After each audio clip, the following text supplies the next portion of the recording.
अस्सलामुअलैकुम वरहमतुल्लाहि वबरकातुहू। मेरा नाम है मोहम्मद अली। मैं राजस्थान के जयपुर ज़िले से ताल्लुकात करता हूँ और इससे पहले मेरा नाम पीयूष सिंह था। मेरी फ़ैमिली के अंदर मेरे वालिदैन के अलावा मेरे छोटे भाई हैं और जॉइंट फैमिली है एक्चुअली हमारी, चाचा चाची सारी पूरी फैमिली है अल्लाह के फजल से। इसके अलावा मैंने bachelor of computer application BCA की स्टडी की है जयपुर राजस्थान से ही। और दीन इस्लाम के ताल्लुकात मेरा जो एंट्री हुई इस्लाम में, मेरी एंट्री किस तरह से उसके बारे में आपको थोड़ा बताता हूँ। ये बात है जी सन 2017 की, मार्च के महीने 2017 में मेरी ग्रेजुएशन का लास्ट ईयर चल रहा था। तो उस दौरान मेरे कुछ आसपास के पड़ोस के साथी थे जो जिन एक्चुअली मेरा सर शुरू से ही इस बार इस्लाम के स्टडीज़ के बारे में बहुत रुझान था। जैसे जो भी इस्लामिक स्टडीज़ हो गई या क्रिश्चियनिटी के ऊपर स्टडीज़ हो गई, मैं 6 महीने तक सर मैंने क्रिश्चियनिटी के बारे में भी स्टडी की है। 6 महीने तक मैं रेगुलर चर्च भी गया हूँ। मैंने उनको पूरा उनका मसलक, उनका धर्म, सब चीज़ देखी है, काफ़ी चीज़ें मैंने देखी। लेकिन आखिरी जो मेरा कंक्लूज़न निकला वो यही निकला कि अगर इंसान को इस दुनिया और आखिरत में कोई मुकाम हासिल हो सकता है तो सिर्फ़ और सिर्फ अल्लाह तबारक व तआला की कृपा और आशीर्वाद से ही हो सकता है। इसमें कोई दो राय नहीं है। और इस्लाम ही एक वाहिद रास्ता है जो आपको जन्नत की तरफ ले जा सकता है। बहरहाल ये सब स्टडीज़ मेरी चल रही थी, मैं पढ़ रहा था इस्लाम के बारे में, नबी पाक की सीरत और हमारे जितने भी अंबिया आ चुके हैं उनके बारे में पढ़ना, हज़रत अली की जीवनी पढ़ना, उनकी कैसे बर्थ हुई, कैसे उनकी अलग अलग जगह लड़ाइयाँ हुई, इन सब चीज़ों के बारे में पढ़ना। इसी को आप कह सकते हैं कि धीरे धीरे मेरा इस्लाम की तरफ इंटरेस्ट बढ़ता गया। और एक वक्त ऐसा आ गया जब मुझे लगने लगा कि कोई भी चीज़ है, कोई भी मूर्ति है, कोई भी तस्वीर है जिसे हम इंसान अपने हाथों से बनाते हैं, वो कैसे हमारी हिफाजत कर सकती है, कैसे हमारी रक्षा कर सकती है। क्योंकि अगर आज मैं उस मूर्ति का कुछ भी उसको इंजर्ड कर देता हूँ या किसी भी तरीके से तकलीफ़ पहुँचाता हूँ तो जाहिर सी बात है वो मुझे तकलीफ़ नहीं पहुँचा पाएगी वहाँ पे। तो जब वो मुझे उसके नुकसान पे वो मेरा नुकसान नहीं कर पा रही तो फिर वो मेरा फ़ायदा पहुँचाना तो बहुत दूर की बात है उसके लिए। उसके बाद में मैंने और ज़्यादा जब डिटेल में पढ़ा तो मैंने देखा कि अर्थववेद और काफ़ी सारे ऐसे वेदास हैं हमारे हिंदू धर्म के पुराने, जिसके अंदर हमारे नबी अकरम सल्लल्लाहु अलैहि वसल्लम का जिक्र है। हाँ, ये हो सकता है कि कुछ नाम में फेरबदल हो, उनके वंश के नाम में फेरबदल हो, उनकी लोकेशन के नाम में फेरबदल हो, लेकिन ऐसा नहीं है कि बिल्कुल अवेलेबल ना हो, अवेलेबल है। उसके बाद सर मैंने धीरे धीरे मस्जिद की तरफ रुख किया अपना। मैंने मस्जिद में जाके देखा कि यार किस तरह से प्रेयर की जाती है इस्लाम में, किस तरह से नमाज अदा की जाती है। शुरुआत में मेरी प्रेयर ऐसे हुआ करती थी कि जब सब लोग रुकू में होते थे तो मैं खड़ा हुआ होता था, जब सब सजदे में होते थे तो मैं रुकू में होता था। काफ़ी प्रॉब्लम फेस करनी होती थी, लेकिन धीरे धीरे अल्लाह के फजल से ये चीज़ मैंने सीखी। अब हुआ यूँ कि बोलना तो नहीं चाहिए लेकिन मैं फिर भी आपको बताता हूँ। हमारी ही एरिया के कुछ मुस्लिम समुदाय के लोगों ने, जहाँ पे मैं नमाज़ अदा करने जाता था, धीरे धीरे उन लोगों ने ही मेरी फैमिली को कंप्लेंट करना शुरू किया कि आपका लड़का हमारी मस्जिद में नमाज़ पढ़ता है। अब मेरे जो पिताजी हैं, फादर है, वो मीडिया पर्सन है, मीडिया से रिलेटेड पर्सन है। हमारी फैमिली की उस एरिया में काफ़ी अच्छी रेपुटेशन है। तो उन्होंने कहा कि अनूप जी आपका लड़का फ़लाँ मस्जिद में, हमारे नज़दीक में एक मक्का मस्जिद है, वहाँ पे उन्होंने कहा कि आपका लड़का मक्का मस्जिद में नमाज़ पढ़ता है। तो मेरे जाहिर सी बात है किसी भी बाप का अगर बेटा दूसरे मसलक को चीज़ फॉलो करेगा तो उन्हें गुस्सा आना लाजमी है। तो मेरे फादर ने मेरे से काफ़ी उस टाइम सख्ती की। खैर वो उनका कोई बात नहीं, क्योंकि अपने पिता हैं, वो अपने साथ जो भी करें कोई परेशानी नहीं है उसमें। लेकिन दुख इस चीज़ का हुआ कि यार मैं कुछ गलत नहीं कर रहा, मैं किसी के साथ कोई अन्याय नहीं कर रहा, मैं सिर्फ मेरा मन कर रहा है कि मैं इस तरीके से इबादत करूँ ईश्वर की, तो वो मैं करना चाह रहा हूँ, सीखना चाह रहा हूँ, तो उसके ऊपर एलिगेशन क्यों। उसके बाद भी मैंने अपने आप को रोका नहीं, मैंने इस चीज़ पे सब्र करा और मैं धीरे धीरे दूर की मस्जिदों में जाकर नमाज़ अदा करने लगा, 5 किलोमीटर 10 किलोमीटर दूर जा कर के। एक दिन ऐसा आया हज़रत कि एक तबलीग जमात से जुड़ी हुई एक कम्युनिटी हमारी एक मस्जिद में आई हुई थी। असर की नमाज़ का वक्त था, तो नमाज़ अदा करने के बाद उस मस्जिद में मैं रेगुलर नमाज़ अदा करता था। मैंने ये डिसाइड कर रखा था कि मुझे फ़जर किस मस्जिद में पढ़नी है, ज़ोहर किस में, असर किस में, मगरिब किस में, इशा किस में। तो असर की नमाज़ के बाद में मैं उनके बयान के लिए उन्होंने सबको इकट्ठा किया, दावत दी, तो मैं अभी बैठ गया। तो उन्होंने मुझसे ये कहा कि आप भाई अक्सर इस मस्जिद में देखे जाते हैं। जी हाँ बोले, बिल्कुल मैं देखा जाता हूँ, मैंने जवाब दिया। तो उन्होंने कहा कि आप हमारे रहबर बन जाएं, तो मैंने उन्हें ये कहा कि भाईजान आपकी बात बिल्कुल ठीक है, लेकिन ये रहबर, अमीर और ये तबलीग और ये जमात, ये आप क्या बात कर रहे हैं, मुझे इस बारे में बिल्कुल भी नॉलेज नहीं है। क्योंकि उस टाइम तक मेरे को इस्लाम के किसी भी मसलक के बारे में कुछ नॉलेज नहीं थी। मैं सिर्फ यही जानता था कि अल्लाह के सिवा कोई माबूद नहीं और पैगम्बर सल्लल्लाहु अलैहि वसल्लम के सिवा कोई नबी नहीं अल्लाह का, सिर्फ ये चीज़। इसके अलावा मुझे कुछ नहीं पता था इस्लाम के बारे में, 2 वर्ड्स के अलावा। उन्होंने मुझे समझाया कि ऐसे ऐसे एक इस्लाम के अंदर एक स्पेसिफिक ग्रुप, एक चेन काम करती है जो कि लोगों को अच्छे रास्ते की तरफ लेकर आती है। तो उनको मैंने छोटी सी अपनी बताई कि यार मेरे साथ में, मैंने इस्लाम में फ़ॉलो करना चाहता हूँ, लेकिन मेरे साथ कुछ परेशानियाँ ऐसी आ रही है। मेरे फैमिली मुझे फ़िज़िकली और मेंटली काफ़ी टॉर्चर करते हैं, और आसपास का जो हमारा माहौल है वो थोड़ा विपरीत है मेरी चीज़ के अलावा। तो उन्होंने कहा कि भाईजान जब भी आपको कोई तकलीफ़ आए तो आपको सीधे जाना है, मरकज़ का रुख करना। आप जब भी आपको कोई परेशानी आए वहाँ से आपको इंशाल्लाह ज़रूर मदद मिलेगी इस मैटर को लेके। तो हो सकता है शायद अल्लाह के फरिश्ते वहाँ उस समय मौजूद है, उन्होंने तुरंत बात हमारी पहुँचाई। और अगले दिन जुम्मा का दिन था, 20 मार्च 2019। उस दिन मैं जुम्मे की नमाज़ पढ़ के घर पे जब आया तो जुम्मे की नमाज़ के दौरान मेरा फ़ोन साइलेंट पे था। मेरी फैमिली की लगभग 18 से 20 मिस कॉल्स उसमें उस टाइम अवेलेबल थी। तो मैं घर मस्जिद से निकलते ही फ़ोन देखते ही मैं समझ गया था कि कुछ ना कुछ मैटर आज बड़ा होने वाला है। मैं घर पहुंचा। घर पहुंचते ही मेरे फादर ने मुझे सीधा ये कहा कि नहा पहले तो जाके। तो अल्लाह को शायद यही मंजूर था। और 20 मार्च 2019 को जुम्मे की नमाज़ के वक्त बाद में मैं जब घर वापस आया तो मेरे फ़ोन में ऑलरेडी फैमिली की इतनी सारी मिस कॉल्स थी। मैं थोड़ा बहुत समझ गया था कि घर पे कुछ ना कुछ आज मैटर होने वाला है। मैं घर पहुंचा तो मेरे फादर ने मुझे ये कहा कि आप कहाँ गए थे। तो मैंने कहा पापा मैं नमाज़ पढ़ने गया था। तो मेरे फादर ने, उससे पहले भी मेरे पापा मेरे साथ कई बार सख्ती कर चुके थे, मारना पीटना, ये तो बहुत आम बात हो गई थी। असल में हिंदू कम्युनिटी के कुछ बड़े बड़े पॉलिटिकल पर्सनस के कॉल आना, रात को 2-2 बजे धमकी भरे कि तुझे ज़िंदा नहीं रहने दिया जाएगा, जान से मार दिया जाएगा। जयपुर में क्या, तू कहीं भी रह ले, वहाँ पे भी। और इन द सेंस मतलब घर पे आके समझाना, जो इंसान, पहले मैं हिंदू था तो जिस इंसान को हिंदू होने पे मुझसे मतलब नहीं था बिल्कुल भी, जैसे ही मेरा हल्का सा रुझान इस्लाम की तरफ गया, वो लोग खुद आके बोल रहे हैं, समझा रहे, प्यार से भी और डर से भी। दोनों तरीके मुझे दिखाए जा रहे हैं कि या तो प्यार से मान जा या डर के मान जा। तो ये चीज़, मारपीट तो बहुत अलग रह गई थी, बहुत एक लेवल तक पहुंच गए थे वो लोग इस चीज़ में। पुलिस वगैरह का काफ़ी हो गया था मैटर। लेकिन चले मैं बताता हूँ पूरा डिटेल में। तो मैं घर पहुंचा तो मेरे फादर ने कहा कि आप ठीक है, आपको मना किया गया था। खैर मेरा लहजा बोलने का ये है, लेकिन उनके अल्फाज कुछ और ही थे, आप समझ सकते हैं थोड़ा। उन्होंने मुझसे कहा कि आपको मना किया गया था, उसके बावजूद आप मस्जिद गए हैं, तो पहले आप नहा कर आइए। तो मैंने कहा पापा मैं ऑलरेडी नहा के गया था, साफ़ सुथरा हूँ बिल्कुल, क्या प्रॉब्लम है। बोले नहीं, आप मुस्लिमों के मस्जिद में टच होके आए हैं, इसलिए आप नहाना होगा आपको। अब बताएं इस सोच का क्या किया जाए कि एक इंसान दूसरे इंसान के सिर्फ धर्म के नाम पे टच होने से नहाना, या फिर नापाक हो गया वो सिर्फ टच होने से। तो ये चीज़ मुझ पे ऐसे गई जैसे आप सोच नहीं सकते। इतना बुरा सोच के ऐसा अंदर से हिल जाता है इंसान की, यार आज कोई भी अगर किसी भी मुस्लिम के कोई नॉन मुस्लिम अगर टच हो जाता है तो क्या हमें ये कहा जाएगा कि आप नहा कर आइए? क्यों नहा कर आए भाई? वो इंसान नहीं है क्या? क्या वो बाबा आदम की औलाद नहीं है क्या? क्यों नहा कर आए हम? या कि क्यों हम उसको गलत समझें, क्यों उसे बुरा समझें? मैंने इस चीज़ से जब इनकार किया कि पापा मैं ऑलरेडी साफ़ सुथरा हूँ बिल्कुल, मैं नहा कर ही गया था, तो मैं दोबारा नहाने की कोई ज़रूरत नहीं है। तो देन उसके बाद उन्होंने कहा कि ठीक है, तेरे पास 2 रास्ते हैं, या तो तू अपनी फैमिली, जात बिरादरी, हम माँ बाप भाई बहन को चुन ले, या फिर तू तेरे अल्लाह के रास्ते पे निकल जा। काफ़ी 1 घंटे की जिद बहस के बाद उन्होंने ये चीज़ मुझसे कही। 1 घंटे की जब उनसे काफ़ी मेरी जिद बहस हो चुकी थी तो उन्होंने मुझे फाइनली यही कहा कि आप अपना बैग तैयार करें और निकल जाएं। मैंने कहा ठीक है। अब बैग तैयार करने के लिए भी मुझे घर में एंट्री नहीं दी गई। मुझे बाहर चौराहे पे, बाहर गेट के जस्ट अंदर खड़ा किया गया कि आप कमरे के अंदर एंट्री नहीं कर सकते क्योंकि आप मुस्लिमों के टच होकर आए हो, इसलिए। ठीक है जी। मेरी मम्मी ने जो उनके हाथ में कपड़े लगे, वो मेरी डॉक्यूमेंट्स की फ़ाइल और सिर्फ मैंने जो कपड़े पहने थे वो लेकर के मेरे को ये नहीं पता मुझे जाना कहाँ है, मुझे ये नहीं पता कि किस तरीके से मैं मरकज़ तक पहुँचूँगा। जो भी है, 4 बजे की ट्रेन थी मेरी पूजा एक्सप्रेस की। सिर्फ मेरे पास कुल 140 रुपये घर छोड़ते वक्त, उम्र 23 साल, रुपये 140 रुपये, और मेरे को ज़िंदगी भर के लिए घर छोड़ना। आप खुद सोच सकते हैं कि इस उम्र में कितना बड़ा मेंटली प्रेशर आएगा एक इंसान के ऊपर।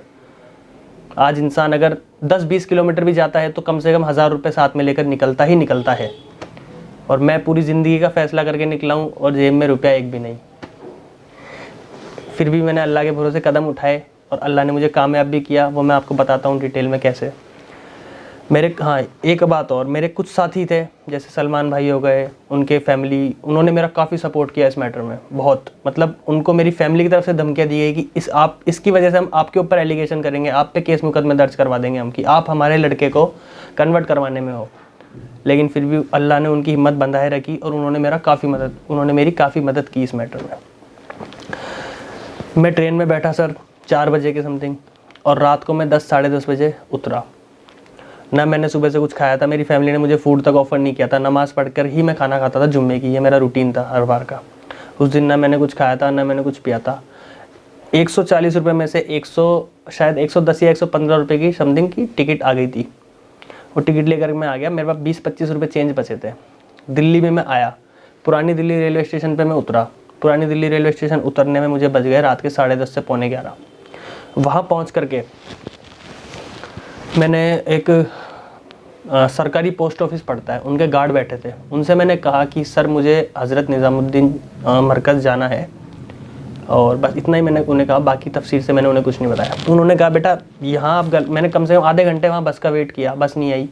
उन्होंने कहा बेटा आप यहाँ नहीं, आप लाल किले जाएँ, वहाँ से आपको 407 ST, मुझे बस का नंबर तक याद है आज, 407 ST बस आएगी, वो आपको इंशाल्लाह निज़ामुद्दीन मरकज़ छोड़ देंगी, निज़ामुद्दीन रोड पे।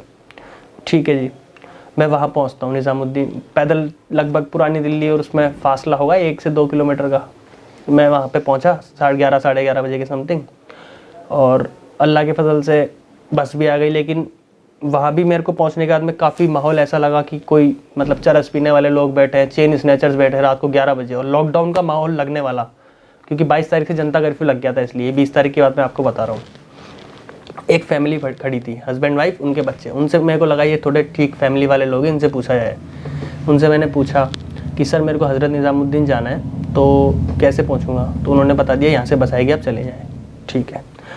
अल्लाह के फजल से 5 से 7 मिनट में बस भी आ गई।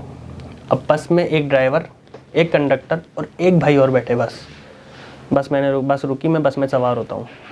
अब जिस सिचुएशन में आप समझे, जिस सिचुएशन में मैं घर छोड़ के आया था, उस सिचुएशन में मुझे हर मुसलमान, हर दाढ़ी वाला भाई मुझे अपने खून के सगे भाई से भी ज़्यादा लगेगा। समझ सकते हैं आप भी, ठीक है। अब अल्लाह को शायद थोड़ा इम्तहान लेना वहाँ पे मंजूर था, इसलिए उन्होंने शुरू करा मेरा इम्तहान लेना वहाँ से। उस दाढ़ी वाले भाई से मैंने ये कहा कि भाई मुझे एक्चुअली मुझे पता नहीं था कि कहाँ पे हज़रत निज़ामुद्दीन एक्चुअली पड़ता है, क्योंकि निज़ामुद्दीन पूरी एक बस्ती का नाम है, उसमें से वो पर्टिकुलर स्पेस, उस पर्टिकुलर जगह कौन सी है जहाँ पे मुझे जाना है। मैंने उन्हें कहा कि यार मेरे को मरकज़ निज़ामुद्दीन जाना है, बंगले वाली मस्जिद। बोले ठीक है आप भाई, कोई दिक्कत नहीं, आप मेरे साथ चले, मैं आपको छोड़ दूँगा इंशाल्लाह। बस में मैंने उन्हें थोड़ा बहुत मेरे बारे में बता दिया कि मैंने यार ऐसे ऐसे मैं इस्लाम फॉलो करता हूँ और इस्लाम कबूल करना चाहता हूँ। बोले ठीक है। तो हम लोग निज़ामुद्दीन बस स्टैंड पे उतरते हैं। उतर के थोड़ा वॉकिंग डिस्टेंस पे मरकज़ है बस स्टैंड से। हम लोग मरकज़ की तरफ रवाना होते हैं।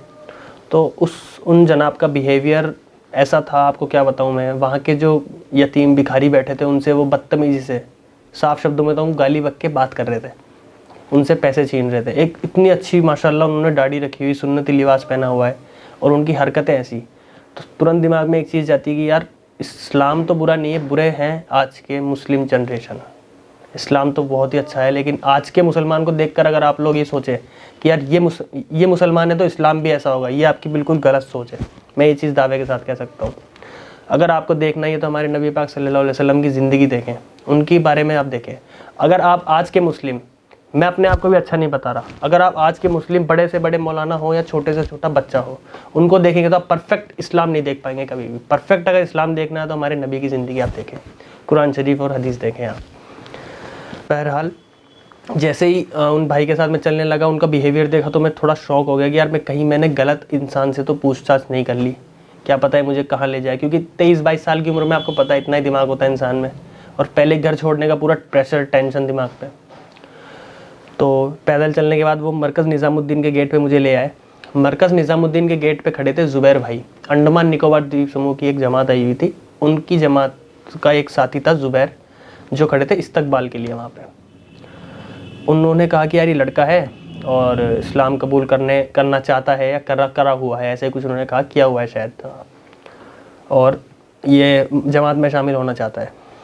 तो ज़ुबैर भाई ने कहा भाई एक तो क्या मेरा पहनावा ऐसा था, जीन्स टी शर्ट, और मैंने एक फ्रेंड से उधार मांग के टोपी ले ली थी, तो बस वही थी। और सुबह से निकला हुआ भूखा प्यासा, तो शक्ल सूरत बिल्कुल बदहाल हो चुकी थी।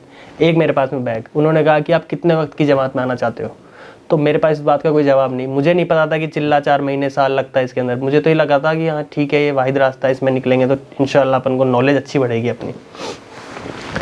तो उन्होंने कहा भाई अभी तो आप काली मस्जिद है वहाँ पे, काली मस्जिद में क़याम करें, इंशाल्लाह सुबह हम आपकी मुलाकात करवा देंगे।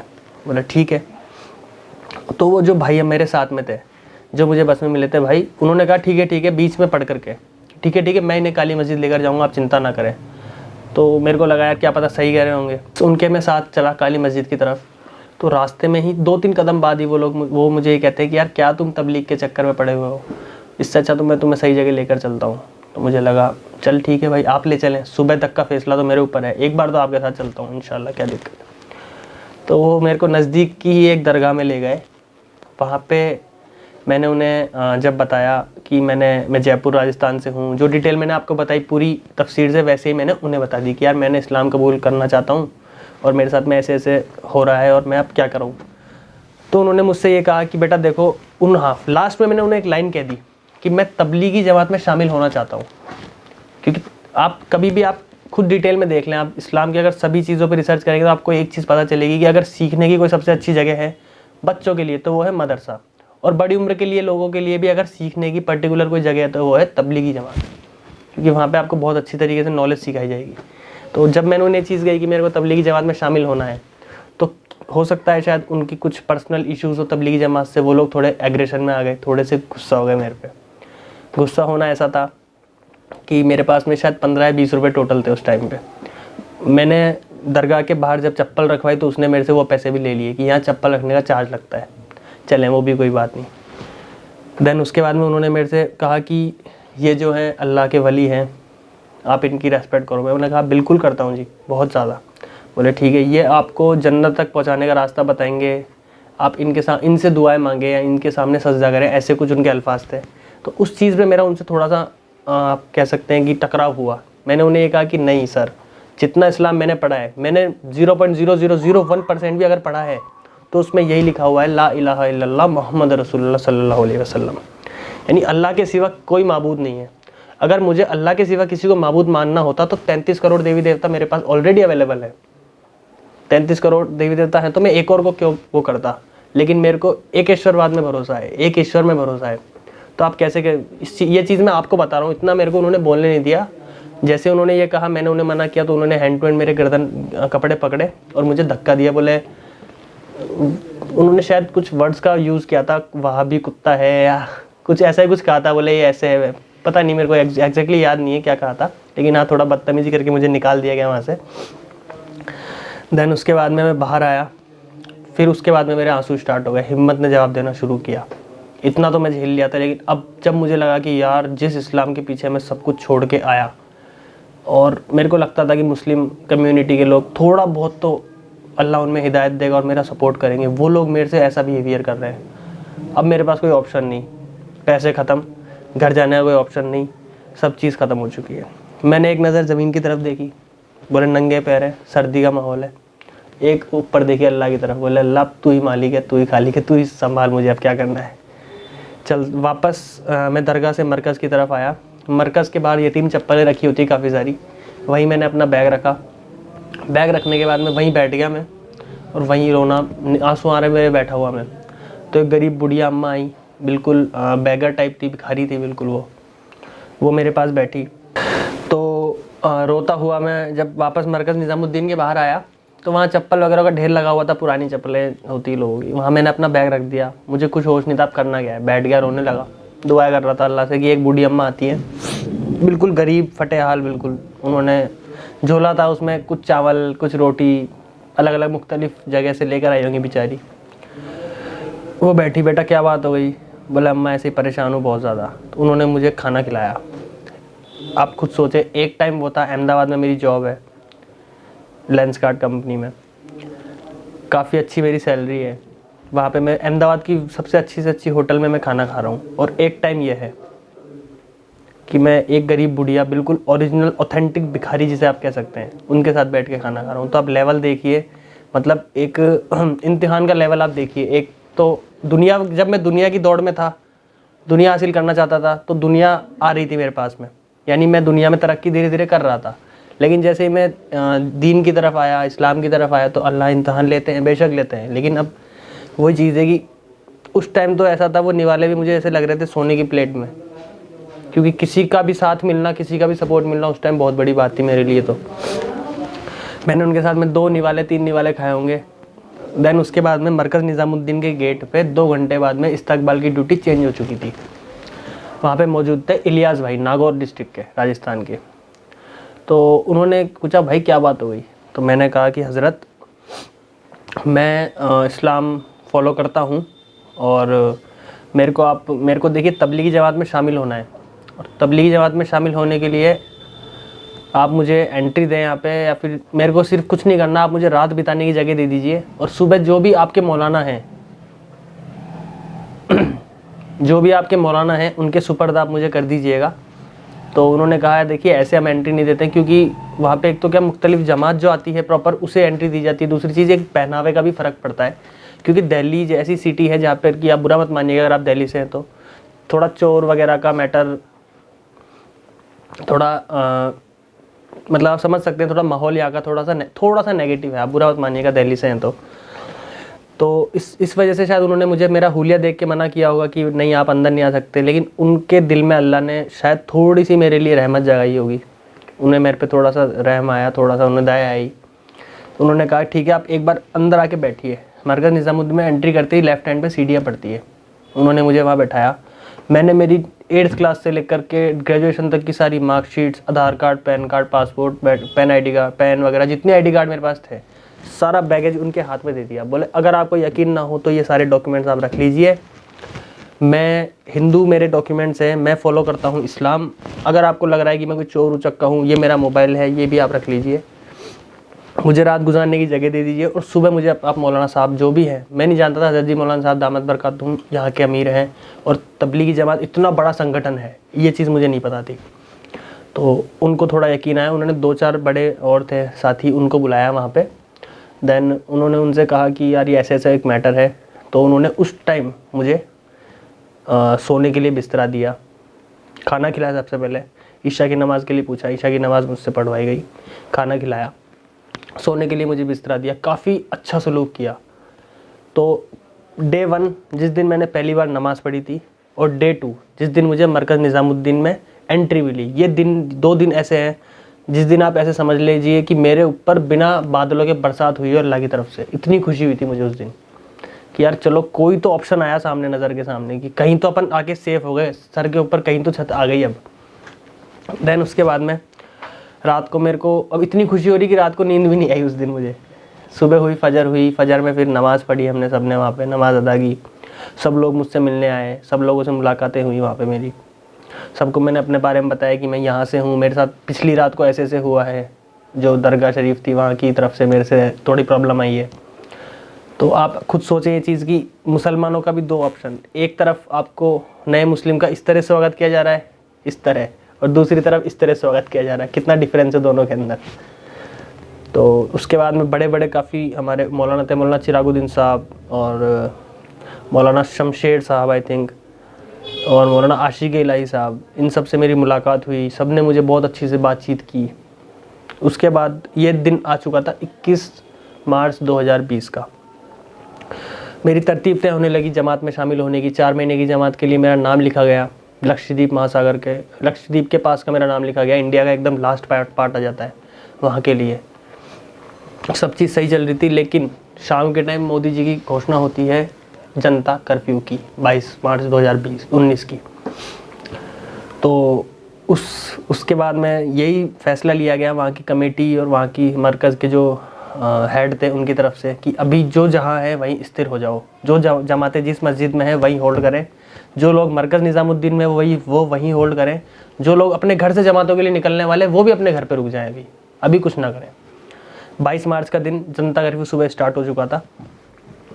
अंदर का माहौल एकदम सही था, कोई प्रॉब्लम नहीं थी, सब मेरे से अच्छे से बातचीत कर रहे हैं, सब कुछ सही चल रहा था इंशाल्लाह। अल्लाह के फजल से कोई परेशानी नहीं हुई। धीरे धीरे हमको ये खबर आने लगी कि न्यूज़ पे और ये सब चीज़ दिखने लगी कि ऐसा एलिगेशन हमारे ऊपर लगाया गया कि तबलीगी जमात ने कोरोना वायरस को इंडिया में एंट्री दी है। किसके रास्ते? जो बैरून से जमातें आती है, इंटरनेशनल जो तबलीग के फॉलोअर्स हैं, तबलीगी जमात जो फॉलो करते हैं, वो लोग उस समय इंडिया आए हुए थे और हम सब पे ये एलिगेशन लगाया गया कि आपकी वजह से ये चीज़ फैल रही है अब। और जाहिर सी बात है, अपने इंडियन मीडिया जो है वो थोड़ा इन चीज़ों में आप समझ सकते हैं कि थोड़ा आग लगाने वाला काम करता है, क्लियर लैंग्वेज में बोलूँ तो। ठीक है जी, चलता रहा। 22 मार्च हुई, 23 मार्च हुई, ऐसे करते करते वक्त आ गया 30 मार्च के आसपास का। 30 मार्च को मरकज़ निज़ामुद्दीन के बाद डॉक्टर्स की टीम आती है, कैंप लगाया जाता है बाकायदा, और बसेस की लाइन लगती है, डीटीसी की बसेस की लाइन लगती है कि आपको यहाँ से मतलब अलग अलग क्वारंटाइन सेंटर्स में शिफ्ट किया जाएगा। ठीक है, उस समय मेरे पास में मेरी आईडी थी जो हिंदू नाम से थी और मैंने अपना नाम मोहम्मद अली बताया था मरकज़ में। इसके लिए मैं आपको पहले ही बता देता हूँ, किसी भी व्यक्तिगत या धार्मिक संगठन का मेरे से कोई ताल्लुक़ नहीं है, कोई कांटेक्ट नहीं है, किसी ने मुझे उकसाया नहीं है इस चीज़ के लिए। ये मेरी personal will pay, personal choice पे किया था मैंने सारा फैसला, किसी ने मुझे इसके लिए कुछ नहीं बोला है। मैंने अपना नाम वहाँ मोहम्मद अली बताया डॉक्टर्स को, मोहम्मद अली। एड्रेस बताया मैंने मेरठ का, और मैंने मेरा फादर्स नेम भी दूसरा बताया। उसके बाद उन्होंने मुझे बस में एंट्री दी और मुझे लेकर गए वो नरेला क्वारंटाइन सेंटर में। नरेला क्वारंटाइन सेंटर हम लोग पहुँचे। कुछ दिन हम वहाँ पे क्वारंटाइन सेंटर में रहे, काफ़ी अच्छे साथी मिले, उनसे मुलाकात हुई, काफ़ी अच्छी यादें देखे गए वो। 10 दिन के बाद में मुझे वहाँ से सिर्फ इतने सारे लगभग आप मान के चलिए 6 से 7 हज़ार लोग टोटल ऑल ओवर जितने भी तबलीगी जमात से थे, क्योंकि मरकज़ के अलावा जो मुख्तलिफ मस्जिदें थी उनकी जमात को भी क्वारंटाइन किया गया था। जमात से जो इंसान जुड़ा हुआ है, अगर एक कोई भी आके ऐसे कहेगा कि हाँ मैं ये कब भी जमात से जुड़ा हुआ है तो इसको भी लेकर जाएंगे, वो ऐसा माहौल बना दिया गया था इंडिया के अंदर उस टाइम पे।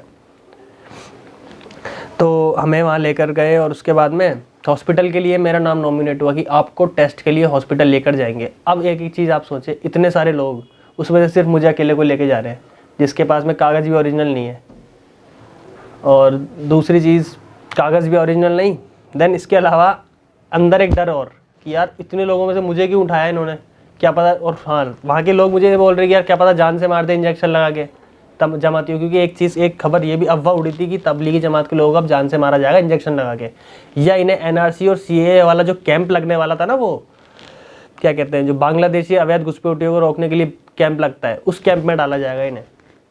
ऐसी कुछ अफवाह उड़ी थी उस टाइम पे। तो एम्बुलेंस के अंदर मुझे बिठाया गया अकेले को, मेरे बैगेज वगैरह मेरे सामान सहित, और मुझे शिफ्ट किया गया लोकनायक जयप्रकाश हॉस्पिटल, LNJP हॉस्पिटल में। LNJP हॉस्पिटल के अंदर उस दिन मेरा रोज़ा चल रहा था, शब कदर की रात का रोज़ा था। वहाँ हम पहुँचते हैं LNJP हॉस्पिटल में। वहाँ पे सारे मतलब काफ़ी सारे लोग, मुस्लिम भी थे, नॉन मुस्लिम्स भी थे, लेकिन तबलीगी जमात से जुड़ा हुआ या फिर मेरी जानकार वाला कोई जानने वाला मुझे कोई साथी कोई मौजूद नहीं था।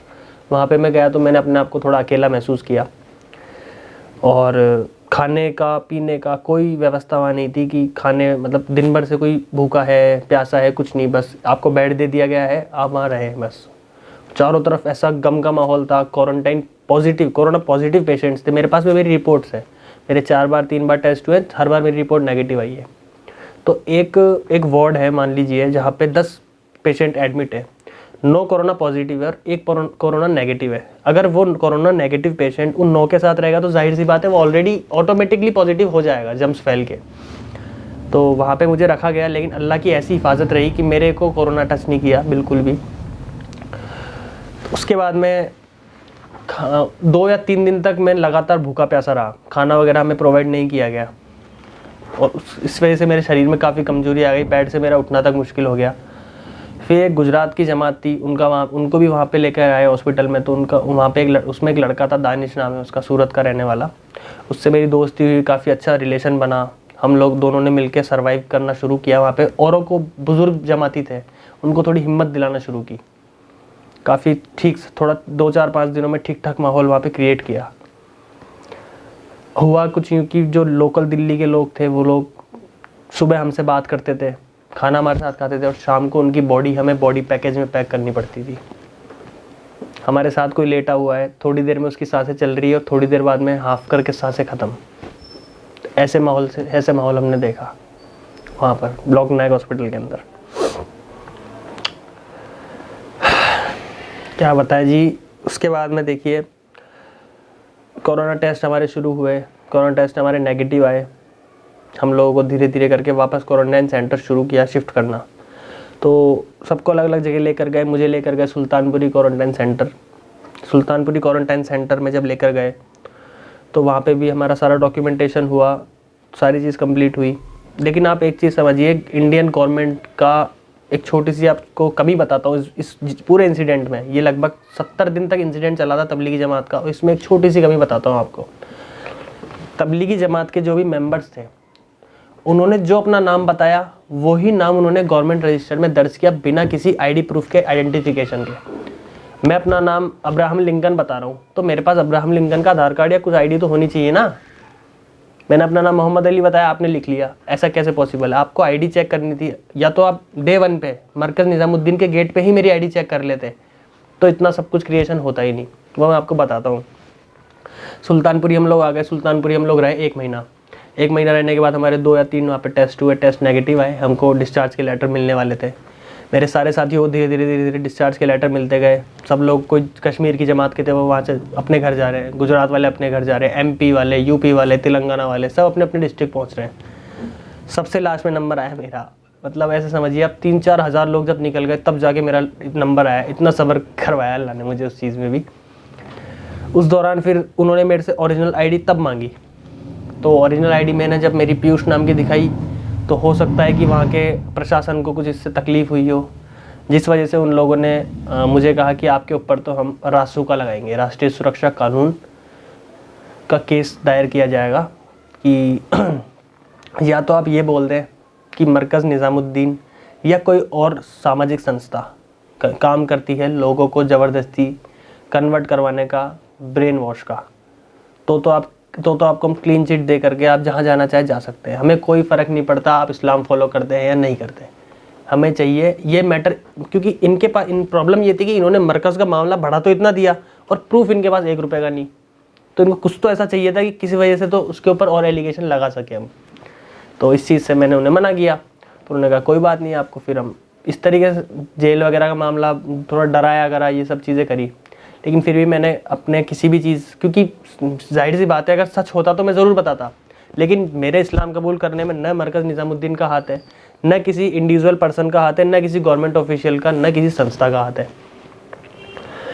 तो उसके बाद में उन्होंने मेरी फैमिली को कांटेक्ट किया कि आपका लड़का जिसका नाम पीयूष है वो यहाँ सुल्तानपुरी क्वारंटाइन में है। उस दौरान, उससे पहले मेरे फादर मेरी मिसिंग कंप्लेंट, गुमशुदगी की रिपोर्ट सदर थाना जयपुर में लिखवा चुके थे। तो मेरी फैमिली से मेरी बात करवाई गई। उसके बाद मेरी फैमिली ने मुझसे यह कहा कि बेटा 63 या 62-63 दिन हमको हो चुके थे वहाँ पे। मेरी फैमिली ने कहा, मेरे फादर ने, कि तू जिस चीज़ को फॉलो करना चाहता है उसे तू फॉलो कर, हमें कोई तकलीफ़ नहीं है। 27 रमज़ान मेरे वहाँ पे मुकम्मल थे, जेल में रहते हुए, क्वारंटाइन में रहते हुए, हॉस्पिटल में भी रहते हुए, सब चीज़ों में। तो उन्होंने मुझसे कहा कि मैंने उन्हें यही शर्त रखी कि पापा मेरे और कुछ नहीं चाहिए मुझे, 3 तो मेरे रोज़े बाकी है वो मुझे कंप्लीट कर लेने देना, नमाज की पाबंदी मैं छोड़ूंगा नहीं कुछ भी हो जाए जैसे।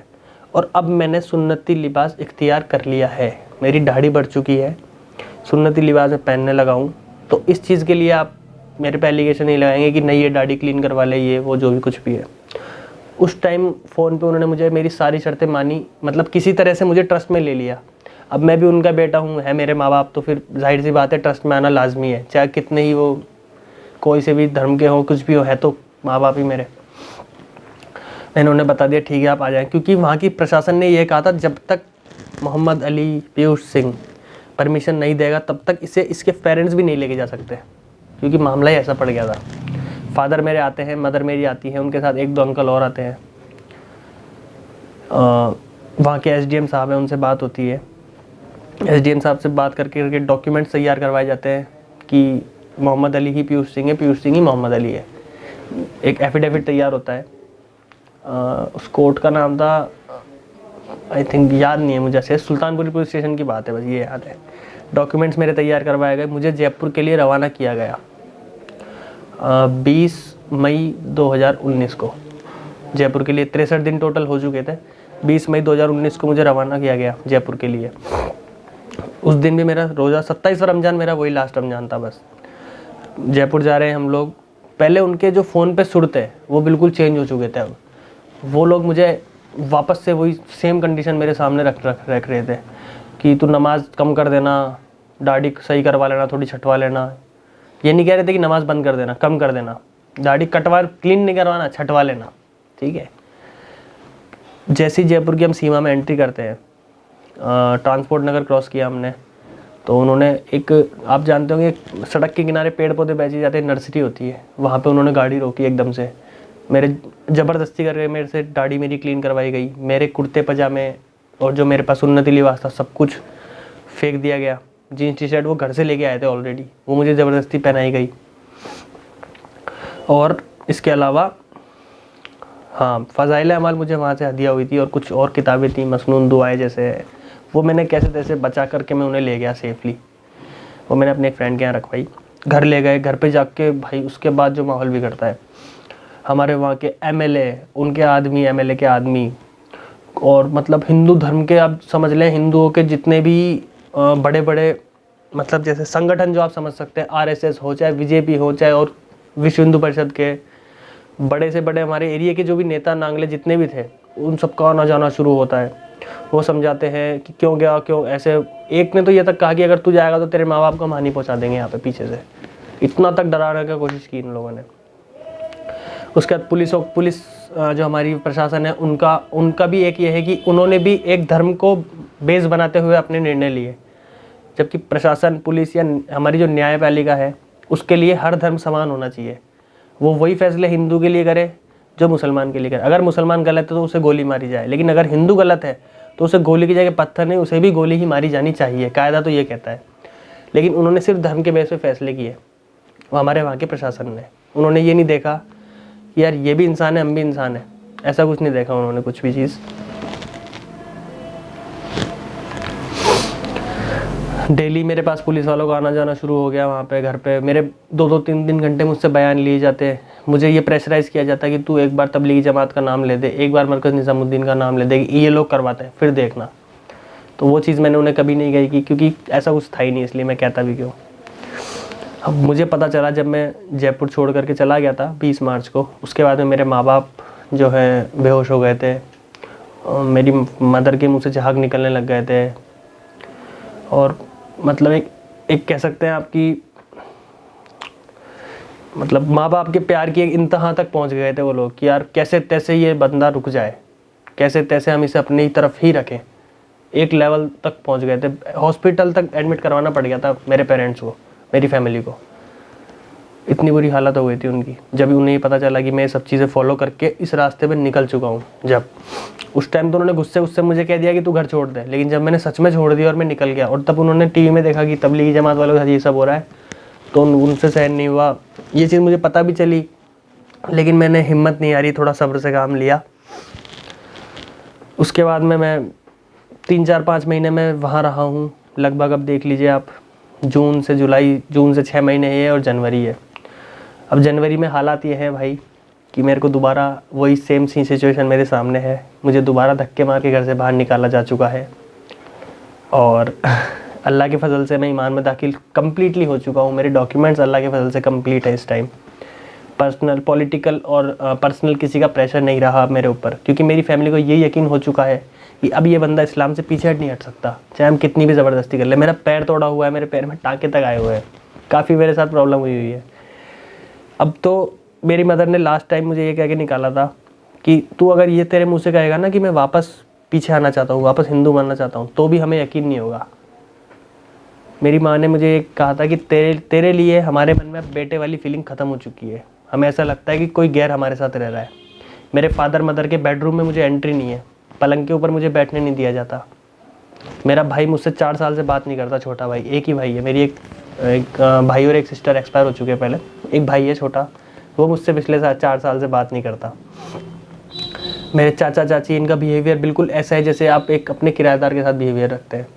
मतलब फैमिली के नाम पे मेरे पास में सिर्फ अल्लाह और उनके रसूल की इबादत और उसके सिवा मेरे पास कुछ नहीं है, समझ लें आप। और मेरे तमाम हिंदू भाइयों के से मेरी एक गुजारिश ये रहेगी, भाई आप लोग सबसे पहले दिमाग से ये चीज़ निकालें कि मुसलमान हमारे दुश्मन हैं। सबसे पहले आप ये चीज़ निकालें, क्योंकि मुसलमान भी वही इंसान है जो हम इंसान हैं। दूसरी चीज़, आप एक बार क्लीन दिमाग से, सच्चे दिल से, मैं ये नहीं कह रहा हूँ कि आप कुरान समझें, सिर्फ आप पढ़ के देखें, या कुरान की जो मैं कहना चाहूँगा एसेंस है, उसका निचोड़ है, वो सिर्फ आप पढ़ के देखें। मैं नहीं कह रहा आप समझें उसे, सिर्फ आप पढ़ के देखिए। मैं आपको चैलेंज के साथ कह सकता हूँ, इससे बेटर आपको ऑप्शन नहीं मिलेगा कुछ भी। क्योंकि आप खुद सोच के देखिए एक चीज़ कि यार जो चीज़ को आज ये कोई चीज़ है, इसे मैं अपने हाथ से बना रहा हूँ और इसे मैं तोड़ दूंगा तो ये मेरा क्या बिगाड़ लेगी। ये तो एक बच्चा भी कॉमन सेंस बता सकता है ना। दूसरा, एक बहुत अच्छा एग्जांपल आपके सामने मैं रखता हूँ।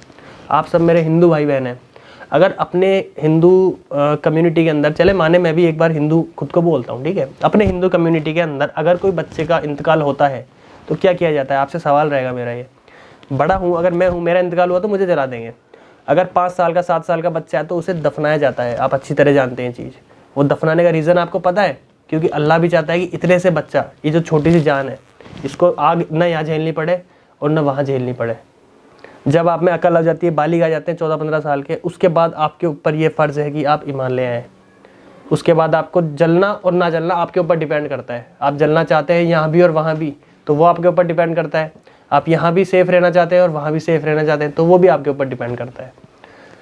तो ये काफ़ी सारी चीज़ें हैं जो आप इंटरनेट पे सर्च कीजिएगा तो आप पाएंगे कि बिल्कुल सेम टू सेम है इस्लाम में और हिंदू धर्म में। और मेरे मुस्लिम भाइयों और बहनों के लिए मेरी आपके छोटे भाई की आपसे सिर्फ यही दरख्वास्त रहेगी कि आप लोग अपने इस्लाम के एक गुड एम्बेसडर बन के दिखाएँ।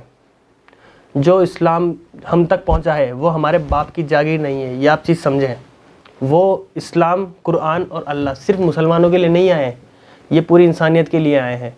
आप कभी ये ना समझे कि अल्लाह सिर्फ हमारा है, कभी हम ये ना समझे कि कुरान सिर्फ हमारी धार्मिक किताब है, कभी हम ये ना समझे कि हुज़ूर सल्लल्लाहु अलैहि वसल्लम सिर्फ हमारे नबी हैं, वो सारी इंसानियत के लिए उतारे गए हैं।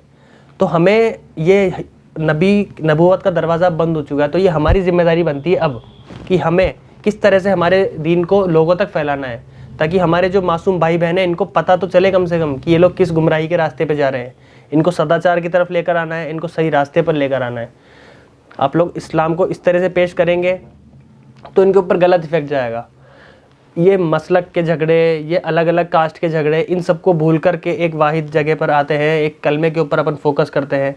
आप सबसे यही गुजारिश रहेगी मेरे भाइयों और बहनों कि एक कलमे की दावत हमारे नबी ने दी थी, और एक कलमे की दावत पे आप पहले खुद में अमल लाएं, फिर आप इंशाल्लाह दूसरों को भी उसी एक कलमे की तरफ लेकर आएँ।